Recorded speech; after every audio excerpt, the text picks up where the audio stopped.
জন্য একটি গুরুত্বপূর্ণ আপডেট। ডিপার্টমেন্ট অফ পোস্ট অফিসের তরফ থেকে আপকামিং শূন্যপদের জন্য অফিসিয়াল ডেটা তোমাদের কাছে প্রোভাইড করব, যেখানে তোমাদের কবে থেকে আবেদন শুরু, তার জন্য কি কি এলিজিবিলিটি ক্রাইটেরিয়া প্রয়োজন, প্রত্যেকটি তথ্য খুঁটিনাটি এই ভিডিওর মাধ্যমে জানতে পারবে। সম্পূর্ণ অথেন্টিক ইনফরমেশন তোমরা জানো প্রতিনিয়ত আমি প্রোভাইড করে থাকি। এরকমই গুরুত্বপূর্ণ প্রতিনিয়ত আপডেট পাওয়ার জন্য অবশ্যই চ্যানেলটাকে সাবস্ক্রাইব করে রাখবে, বেল আইকনটাকে অল করে রাখবে এবং তোমরা কোন কাস্ট থেকে বিলং করছো অবশ্যই তোমাদের কাস্ট মেনশন করবে কমেন্টে। তো চলো ভিডিওটা শুরু করছি, প্রত্যেকটি তথ্য তোমাদের কাছে তুলে ধরছি। তো বন্ধুরা, আমি পিডিএফটা ওপেন করে নিয়েছি। এখানে তোমরা দেখতে পাচ্ছ যে department of post, government of India, India post recruitment 2025-এর নোটিফিকেশন। এখানে তোমাদের বিভিন্ন পোস্ট আছে, যেমন হচ্ছে জিডিএস এর জন্য অলরেডি আবেদন শেষ হয়ে গেছে, যেখানে 21,413টি মতো শূন্যপদ ছিল এবং জুলাই মাসে আবার তোমাদের নতুন নোটিফিকেশন রিলিজ হবে, কারণ জিডিএস বছরে দুবার নোটিফিকেশন রিলিজ করে। তারপরে হচ্ছে তোমাদের এমটিএস, তারপরে স্টেনোগ্রাফার গ্রেড 1, তারপরে হচ্ছে অ্যাসিস্ট্যান্ট সহ আরো বিভিন্ন পোস্ট আছে। সম্পূর্ণ ডিটেলসটা আমি তুলে ধরবো এই ভিডিওর মাধ্যমে, স্টেপ বাই স্টেপ দেখো। এখানে তোমাদের অফিসিয়াল ওয়েবসাইট হচ্ছে indiapost.government.in, সেখানেই তোমরা প্রতিনিয়ত যে কোনো আপডেট তোমরা পেয়ে যাবে। কেন্দ্রীয় সরকারি চাকরি, আবেদন তোমাদের অনলাইন মোডে, 100 টাকা মতো আবেদন মূল্য লাগে। তার মধ্যে আবার SC/ST যারা ক্যান্ডিডেট, যারা ওমেন ক্যান্ডিডেট, তাদের কোনো আবেদন মূল্য লাগে না। এছাড়া তোমরা PWBD ক্যাটাগরি থেকে তাদেরও কোনো আবেদন মূল্য লাগে না। ল্যাঙ্গুয়েজের ব্যাপারটা বলে দিই, ইংলিশ, হিন্দি এবং রিজিওনাল ল্যাঙ্গুয়েজ, অর্থাৎ তুমি যে রাজ্য থেকে বিলং করছো সেই রাজ্যের যা মাতৃভাষা, সেই মাতৃভাষাতেই তোমাদের কিন্তু এক্সাম হবে এবং তোমাদের যখন তোমরা ফাইনাল সিলেক্ট হবে এবং সেখানেই কিন্তু তোমরা পোস্টিং পেয়ে যাবে, অর্থাৎ যে রাজ্য থেকে বিলং করছো সেই রাজ্যের মধ্যেই তোমাদের পোস্টিং হয়ে যাবে। পরবর্তী দেখো তোমাদের কোন কোন বিজ্ঞপ্তিগুলো জারি হতে চলেছে সেই ব্যাপারটা তোমাদের কাছে বলি। যেমন হচ্ছে তোমাদের জিডিএস, বিপিএম, এবিপিএম এর জন্য জুলাই মাসে আবার নতুন নোটিফিকেশন রিলিজ হবে। জিডিএস এর দুবার করে নোটিফিকেশন রিলিজ হয় বছরে, একটি হচ্ছে তোমাদের জানুয়ারি মাসে, যার জন্য তোমাদের নোটিফিকেশন রিলিজ হয়ে গেছে, আবেদনও শেষ হয়ে গেছে এবং তার প্রসেস পুরো জুন মাস পর্যন্ত চলবে, যতগুলো লিস্ট প্রকাশিত হবে। আবার জুলাই 2025-এ আবার নতুন তোমাদের নোটিফিকেশন রিলিজ হয়ে যাবে, তার আবেদন চলবে, ঠিক আছে।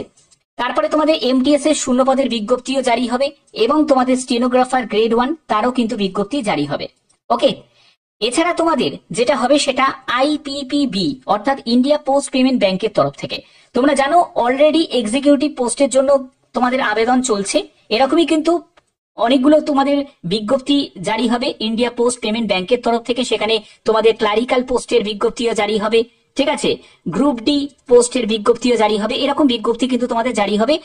এজ যেটা প্রয়োজন সেটা হচ্ছে 20 থেকে 35 বছরের মধ্যে এজের প্রার্থীরা আবেদন করতে পারবে। এক্সিকিউটিভ পোস্টের জন্য তোমরা জানো 21 থেকে 35 বছর রাখা হয়েছে এজ লিমিট, ঠিক আছে। এখানেও আবার SC/ST, OBC তাদের কিন্তু 5 বছর 3 বছর করে রিল্যাক্সেশন আছে।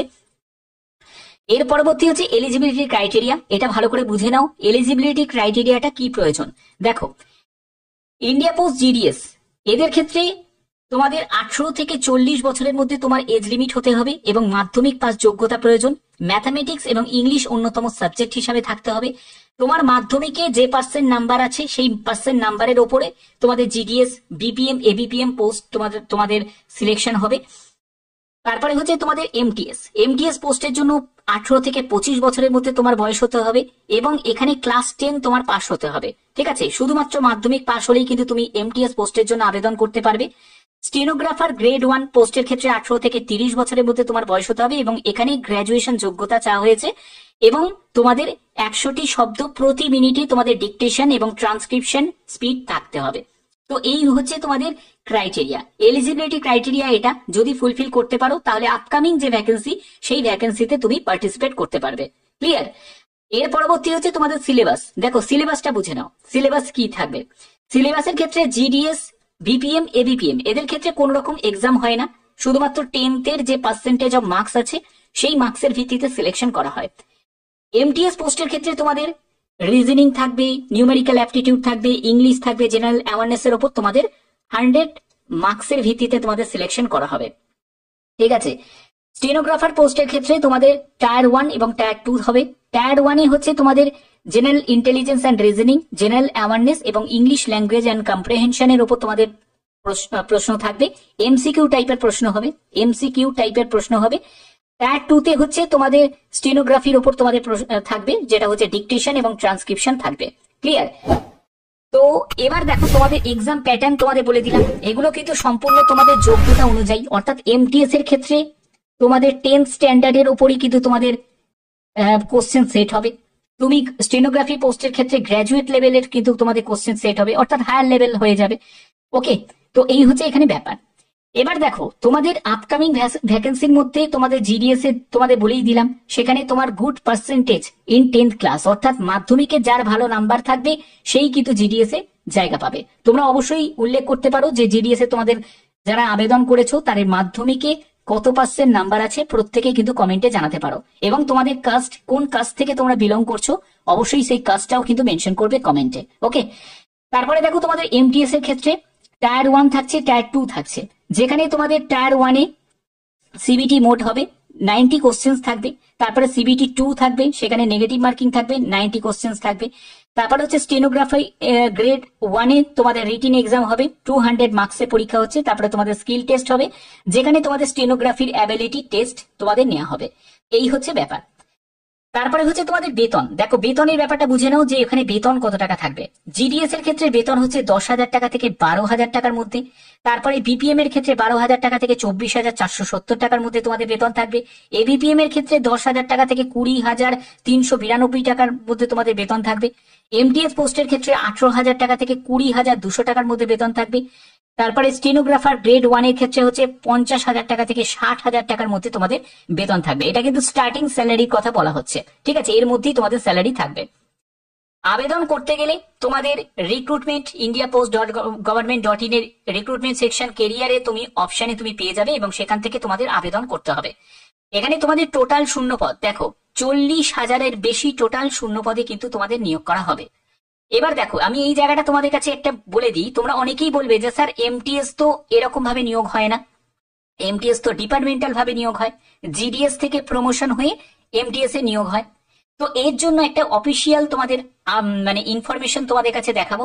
তো তার জন্য নোটিশটা আমি ওপেন করে নিচ্ছি। তো এই নোটিশটা তোমরা দেখতে পাচ্ছ, যেটা হচ্ছে filling up of vacancies MTS postman mail guard for 2024 vacancy year, অর্থাৎ 2024-এ যত অব্দি ভ্যাকেন্সি আছে সেই ভ্যাকেন্সি গুলোকে ক্যালকুলেট করে তারা দেখেছে ডিপার্টমেন্টাল ভাবে নিয়োগ করার পরে যেটা অবশিষ্ট ভ্যাকেন্সি থাকবে, মানে আনফিল্ড পজিশনে যে ভ্যাকেন্সিটা থাকবে সেটাকে পূরণ করা হবে।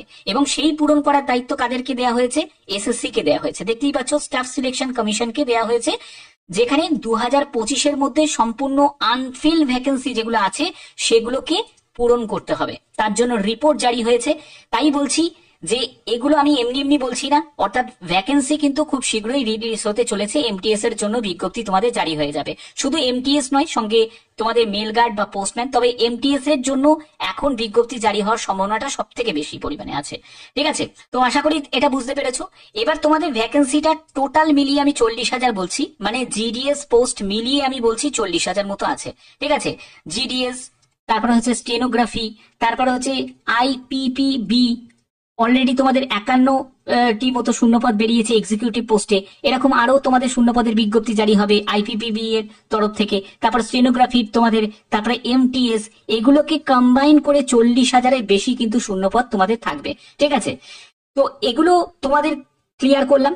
এবার দেখো তোমাদের কবে থেকে তোমাদের আবেদন এক্সপেক্টেড শুরু হয়ে যাবে এমটিএস, বা এদের বিজ্ঞপ্তি কবে জারি হবে? দেখো মে মাস নাগাদ কিন্তু এমটিএস এর বিজ্ঞপ্তি, তো দেখো তোমাদের এমটিএস এর যে বিজ্ঞপ্তি জারি হবে সেটা মে মাস নাগাদ কিন্তু সব থেকে বেশি পসিবিলিটি আছে তোমাদের বিজ্ঞপ্তি জারি হয়ে যাওয়ার, কারণ জিডিএস এর প্রসেস শেষ হয়ে গেছে, ঠিক আছে?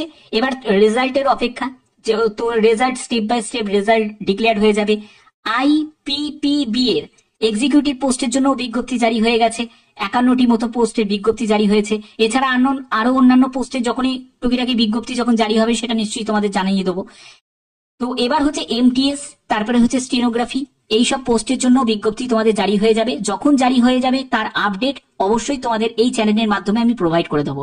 এরকমই গুরুত্বপূর্ণ প্রতিনিয়ত অথেন্টিক ইনফরমেশন পাওয়ার জন্য অবশ্যই তোমরা চ্যানেলটাকে সাবস্ক্রাইব করে রাখবে, বেল আইকনটাকে অল করে রাখবে। এখনের মতো এটুকুই, টাটা।